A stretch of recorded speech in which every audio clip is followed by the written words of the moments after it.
Hi, my name is Israel, and I want to welcome you to AfterShock Virtual.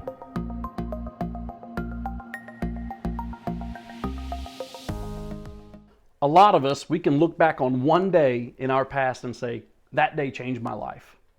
Maybe it was a tragedy and something terrible, or maybe it was something delightful, like a wedding or the birth of a child. Since I'm a youth pastor, let's pick something a little more age-fitting.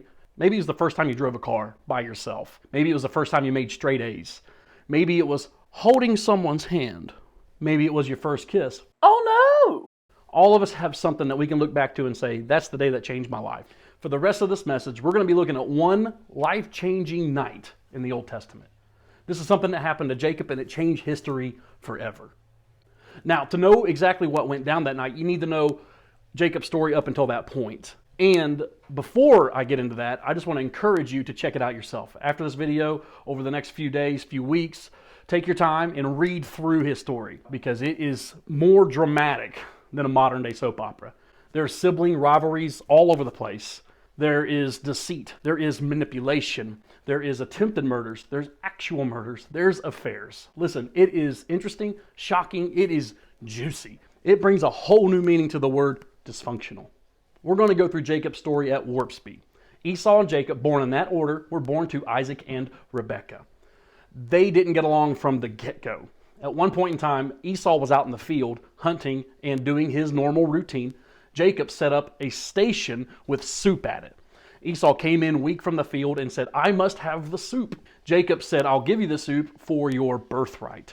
Birthright was an inheritance that you receive that gives you a larger and a better piece of property, as well as family leadership. Esau traded that away for a bowl of soup. Fast forward just a little bit more. Jacob, with help from his mama, stole from Esau. Esau hated Jacob, and let's be honest, it makes sense. So Jacob decided to run from Esau to avoid murder, kind of a big deal. While he's running, he stayed the night in the wilderness, laid his head on a large rock. He fell asleep. While he was asleep, he had a dream. He saw a ladder coming from heaven to earth. And by the ladder, he saw God. And God gave him a promise. To which then Jacob woke up and said, the Lord was in this place and I didn't even know it. So he builds an altar and worships God. And then he says this to God, if you go with me and keep me safe, then you will be my God.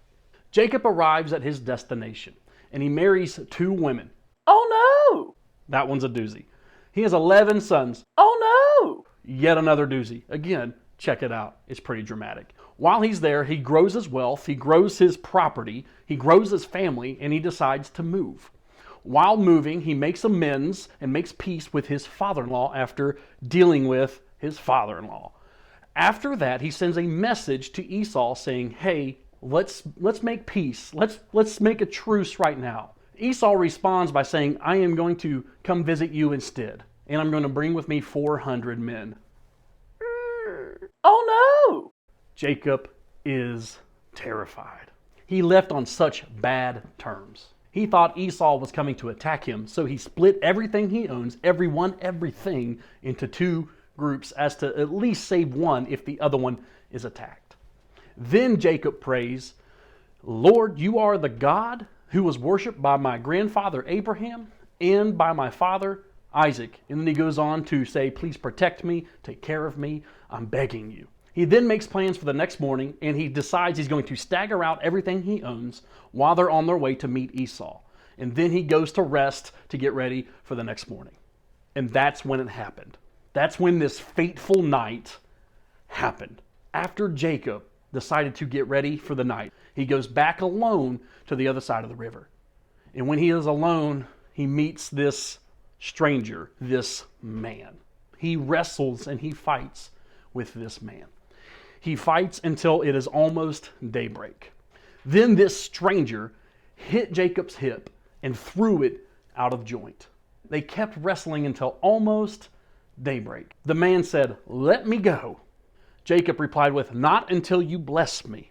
He replied by asking, what is your name? To which Jacob replied with, Jacob.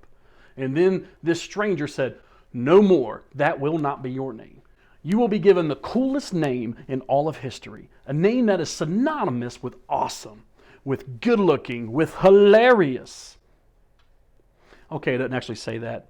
I'm just reading between the lines, subtext. He says, "For now on, you will be known as Israel, because you have wrestled with God and with man and have won." Jacob responded by saying, "Who are you? What is your name? Don't you know who I am?" Then Jacob said, "I have seen God face to face, and I still live." Jacob had a true encounter with God.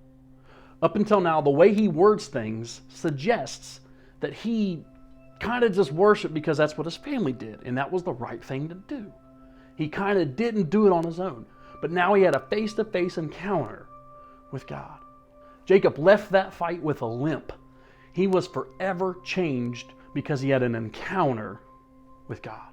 He went from saying things like, "If you do this, then you will be my God." He also said things like, "You are the God that is worshiped by my father and my father's father." But now he's saying, "I have seen God face to face." He had an encounter, a true encounter with God.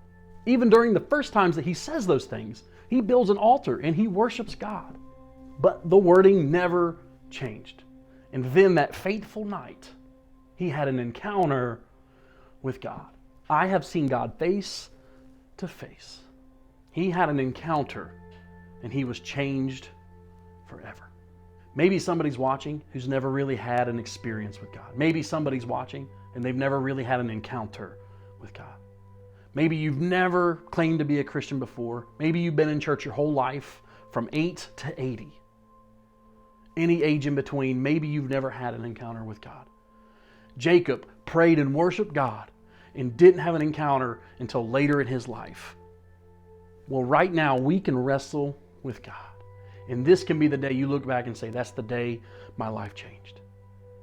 Just like Jacob's limp, when you have an encounter with God, you leave changed.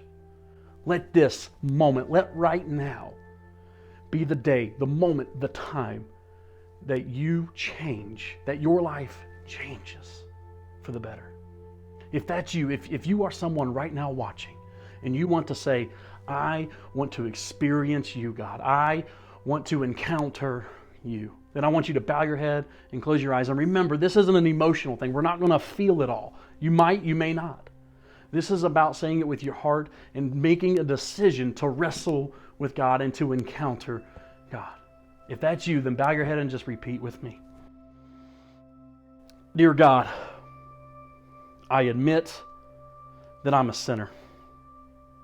I believe Jesus died for me. I confess that you are King of my heart. I want an encounter, a real encounter. Show up and change me. I want you to put your mark on me. I want to experience, to encounter your presence. I want to be forever changed.